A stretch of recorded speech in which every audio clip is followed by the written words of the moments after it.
అనేది మనకి రాజ్యాంగ సూత్రాల్ని లేకపోతే 49ని చదివి వినిపించాడు, సంతోషపడదాం. ఇప్పుడు నేను లేపినటువంటి 2 క్వశ్చన్స్, కులం నాకు అనవసరం, వైఎస్ఆర్ కాంగ్రెస్ పార్టీ ఆయనకు అనవసరం. వైఎస్ఆర్ కాంగ్రెస్ పార్టీని నిన్న బాబు తక్కువ తిట్టాడు మమ్మల్ని. అంతకుముందు అయితే వైఎస్ఆర్సీపీ గూండా నా కొడకల్లారా చెప్పు తీసుకున్నాడు. అది చూడండి, ఇప్పుడు ఒకసారి వినండి, అది చూడండి, చెప్పు తీసుకున్నాడు. ఒకసారి వినండి ఇప్పుడు ఆయన మాట్లాడి. మీరు చెప్తున్నాను ఈరోజు నా మాట చాలా శ్రద్ధగా వినండి. ప్రతి వైసీపీ గుండాగడికి చెప్తున్నాను ఈ మాట, ఆన్ కెమెరా చెప్తున్నాను. ప్రతి వైసీపీ గుండాగే చెప్తున్నాను. మీరు కనుక మా ఇష్టారాజ్యంగా చేస్తాం, భవిష్యత్తులో మేము వస్తాం, మా ప్రభుత్వం వస్తే నేను చెప్తాను. ఫర్ ఎగ్జాంపుల్, ఒక్క నిమిషం, ఫర్ అన్ ఆర్గ్యుమెంట్ సేక్ మీ ప్రభుత్వం వచ్చింది అనుకున్నాం, తొక్కి నారా తీస్తాను చెప్తాను.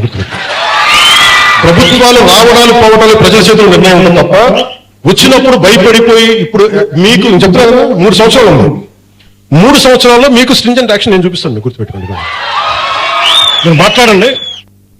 ఆయన ఇందాక ఆయన ఇప్పుడు అన్నది మీరు అన్నారు, ఇందాకే చెప్పాం 3 ఏళ్ళు ఆగచ్చు కదా సార్, ఎందుకు ఈ మధ్య మాట్లాడించుకోవడం సార్? ప్రతిపక్ష పార్టీగా మేము 5 ఏళ్ళు అవుతాం, కానీ ప్రజా సమస్యల మీద పోరాడతాం.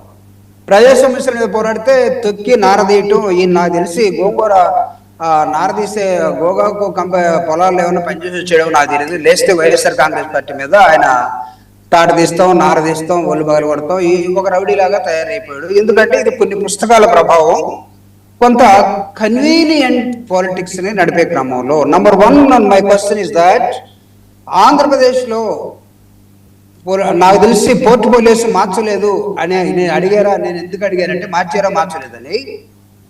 ఆ ఉటాహుటిన సింగపూర్ నుంచి వచ్చినటువంటి ముఖ్యమంత్రి గారు ఈ సాయికృష్ణ విషయంలో, లా అండ్ ఆర్డర్ విషయంలో మాట్లాడేటప్పుడు లా అండ్ ఆర్డర్కి సంబంధించినటువంటి ముఖ్యమంత్రి గారితో పాటు అది హోంగార్డులో లేకపోతే ఎస్ఐలకో ఏదో ఒక విధంగా సంతకం పెట్టడానికి ఒక హోమ్ మినిస్టర్ పెట్టుకున్నారు. కాబట్టి హోమ్ మినిస్టర్ పిలవకుండా పవన్ కళ్యాణ్ గారిని పిలిచినప్పుడు దీని అర్థం పవన్ కళ్యాణ్ గారు ఏమన్నా లా అండ్ ఆర్డర్ కానీ హోమ్ మినిస్టర్ పాత్రను ఏమన్నా తీసుకోదలుచుకొని మాట్లాడుతున్నాడా, లేకపోతే ఆయన ఒళ్ళు దగ్గర పెట్టుకొని రాజకీయాలు మాట్లాడాలి, నోటికి ఎదురిస్తే అది కాదు.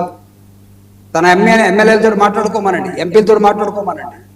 ఏంటంటే అక్కడ ఉన్నటువంటి ఎస్పీ అండ్ కలెక్టర్ ఈయన మాట్లాడుతుంటే లేచి నిలబడతారు, మిగతా ఎమ్మెల్యేలందరూ కూర్చొని ఉంటారా? డయాస్ చూపించండి ఒకసారి. ఎమ్మెల్యే అతనికి ఐఏఎస్లు ఐపీఎస్లు క్లర్కుల్ లాగా అటెండర్ లాగా కాపీలు ఇచ్చే వాళ్ళకి కనపడుతున్నారా? ఏంటి ఆయన చెప్పే డెకోరం? షో దట్ డయాస్, ఆ ప్లాట్ఫామ్ మీరు ఒకసారి చూపించండి. ఇదా డిసిప్లిన్? రెండవది, he is not a home minister or he is not maintaining law and order. ఎందుకు చంద్రబాబు నాయుడు గారు హోమ్ మినిస్టర్ పిలవకుండా ఆ మీటింగ్కి ఆయన్ని మాత్రం పిలిచి, సింగపూర్ నుంచి వచ్చి ఆయన్ని, డీజీపీని, సిఎస్ని పిలిచి దీని మీద ఆగమైగాల మీద ఒక నిర్ణయం చేయండి అని ఎందుకు బతిలాడుకున్నాడు? నంబర్ 1. నంబర్ 2, అతను రాజకీయాలు డెమోక్రటిక్ గా మాట్లాడే పని అయితే పవన్ కళ్యాణ్ గారు he must know the fundamentals of the Indian politics. First of all democratic politics, convenient politics కాదు. రెండవది, ఆయన కులం గురించి మాట్లాడు. రౌడీలో కులం ఉంటుందా? ఎవడు చెప్పాడు? ఈ దేశంలో కులం ఉన్నంత కాలం, కుల ప్రభావం ఉన్నంతకాలం, వివక్షత ఉన్నంతకాలం, కులం పేరు చెప్పి మీరు చాలా మందిని చంపేయాలనుకుంటే, కులం పేరు చెప్పి మీరు కొన్ని రాజకీయ పార్టీలకి మీరు వేరే పేరు పెట్టాలనుకుంటే ఈ మాటలు మాట్లాడతారు. ఎవడు చెప్పాడు కులం లేదని? ఎవడు చెప్పాడు నీకు రౌడీ షీటర్ కులం ఉండదా? మీరు ఏ కులస్తుల్ని రౌడీ షీటర్లుగా ముద్రేస్తున్నారు? మీరు ఏ కులస్తుల్ని మీరు రాజకీయ నాయకులుగా చూస్తున్నారు? ఏం మాట్లాడతారు మీరు? కులం గురించి ఎవడో తెలియదు అనుకుంటున్నారా? ప్రజలు ఏమన్నా మళ్ళీ వెనకాల చెవులు ఏమన్నా పెట్టుకొని వింటున్నారు అనుకుంటున్నారా? లేకపోతే మీకున్నటువంటి పిచ్చి, మీ పుస్తకాల ప్రభావం, ఆ 4-5 వ్యక్తులు సమాజాన్ని కన్ఫ్యూజ్ చేయడం కోసం మాట్లాడుతూ అనుకున్నా? ఏ హోదాలో పవన్ కళ్యాణ్ గారు నీకు కుల పిచ్చి లేకపోతే, ఒక కాపు వ్యక్తి చనిపోయాడని, ఒక కాపు వ్యక్తి సీఐగా ఉన్నాడని, ఒక కాపు డిప్యూటీ సీఎం అని పిలిపించుకొని చంద్రబాబు నాయుడు గారు ఎలా మాట్లాడారు? అప్పుడు నీకు ఎక్కడికి వెళ్ళింది నీ కులం? నువ్వెందుకు అడగలేదు? ఐఎమ్ సారీ, నేను రాదలుచుకోలేదు ఈ మీటింగ్కి, మీరు పిలుచుకోండి హోమ్ మినిస్టర్నో లేకపోతే ఇంకోటి పిలుచుకోండి అని ఎందుకు చెప్పలేకపోయావండి? అంటే మీరిద్దరు కన్వీనెంట్గా ఒక నిర్ణయం తీసుకొని వచ్చి సమాజం మీద రంకిలేయడానికి వైఎస్ఆర్ కాంగ్రెస్ పార్టీ కార్యకర్తలు, నాయకులు మీకు ఎంత కనపడుతున్నారు? అసలు మీరు ఎలా అడుగుతారు? వాసుదేవన్ గారు ఆయన ఎలా చెప్తాడు? ఇంకా 3 సంవత్సరాలు కదా అప్పుడు రండి అని. ప్రతిపక్ష పార్టీ అప్పుడు వస్తుందా? ఎన్నికల కోసమే ఉన్నాము మేము. పోరాటాల నుంచి పుట్టినటువంటి రాజకీయ party YSR Congress party. What you think of Jaganmohan Reddy గారు? ఆయన ఏదో మా కార్యకర్తనో, చనిపోయినటువంటి సాయికృష్ణ వైఎస్ఆర్ కాంగ్రెస్ పార్టీ కార్యకర్తను ఎడలేదు ఆయన. అరే వాట్ ఇస్ దిస్? ఒక నాగరిక మోడర్న్ సొసైటీలో మనం ఉన్నామని భావిస్తూ ఉంటే ఈరోజు నువ్వు లాకప్ డెత్తులు చేస్తావా? నువ్వే చెప్తున్నావు కదా, విజయవాడ అమరావతి రాజధాని ప్రాంతం పెట్టుబడులు రెండు, ఈ పెట్టుబడులు వచ్చేవాళ్ళు ఒకవేళ ఏమైనా అయితే లాకప్ డెత్ మీకు కూడా జరుగుతుందని చెప్పే ప్రమాదం ఇక్కడ కనపడటం లేదా? లాకప్ డెత్తులు జరుగుతూ ఉంటే మీరు ఇష్టం వచ్చినట్టు దాన్ని సమర్థించుకోవడం కోసం కులాన్ని మీరు ఆవేదించింది మేము కాదు. జగన్మోహన్ రెడ్డి గారు మానవ హక్కుల ఉల్లంఘన జరుగుతూ ఉంది, మనిషి ప్రాణం తీస్తూ ఉంది, రాజ్యం దారుణంగా తయారైందని చెప్పి రాజ్యానికి ఒక హెచ్చరిక చేయటం కోసం జగన్మోహన్ రెడ్డి గారు, even though is not our party candidate, మాకేమి అఫిలియేషన్ లేదు, ఆ కుర్రోడికి చనిపోయాడా లేకపోతే ఏదో మాకు తెలియదు ఈ రోజు వరకు. చాలా కరీనండి, కోర్టులు ప్రభుత్వం మనిషిని చావకముందే చంపేస్తారు. రేపు విట్లాచార్య డైరెక్షన్ లోనో లేకపోతే మన ఇంకొకళ్ళు ఎవరో డైరెక్షన్ లోనో రేపు ఆయన బతికొచ్చి 29వ తేదీ నాడు హెబియస్ కార్పస్ చేశారు కాబట్టి పెట్టండి, సంతోషపడదాం. ప్రభాకర్ గారు మీరు ఇందాక అడిగింది అదేనా? ఆ విజువలేనా మీరు ఇందాక అడిగింది?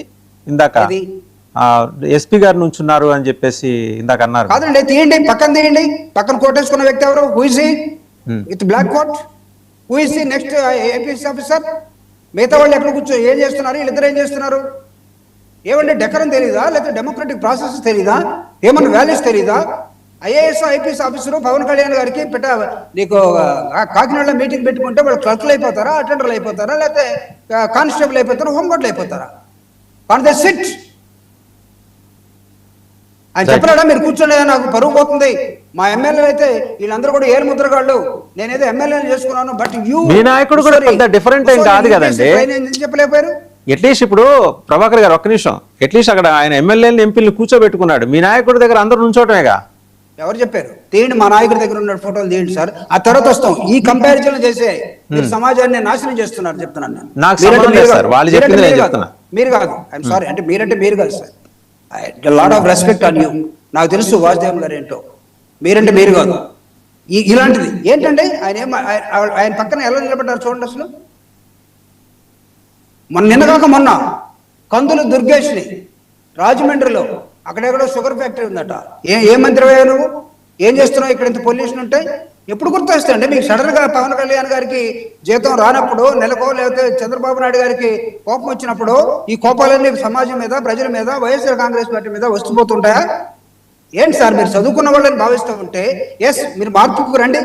ఒక పక్కేమో సనాతనం అంటారు, ఒక పక్క లేస్తే ఢిల్లీ పోయి అక్కడ చేస్తారు. వ్యవస్థల్ని కాపాడాలి.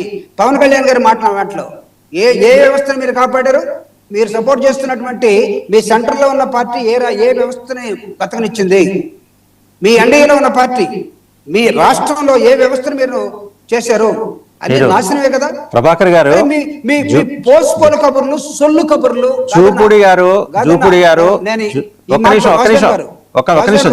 నేను కామన్ మ్యాన్ కి అర్థం కావడం కోసం మాత్రం చెప్తున్నా. మా బాధనికి కోపం వస్తుందేమో తమాయించుకోమని కూడా చెప్తున్నా.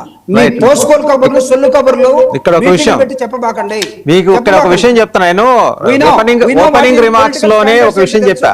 ఒక్క నిమిషం అండి. ఓపెనింగ్ రిమార్క్స్ లోనే ఆయన వైజాగ్ జగదాంబ జంక్షన్ లో ఎన్నికలకు ముందు మాట్లాడిన సభలో రౌడీ షీట్ల మీద ట్యాక్స్ వేస్తానన్నారు. ఆ బయట మళ్ళీ నేను మీకు పంపిస్తా కూడా, మీరు చూడొచ్చు. ఆ క్రమంలోనే మీ వ్యవస్థల్ని శుద్ధి చేసుకుంటూ వస్తున్నారు, ఆయన రిఫైన్ చేసుకుంటూ వస్తున్నారు. ఆగాలి సార్, ఇంకా 2 ఏళ్లే కదా అయింది, ఆగండి.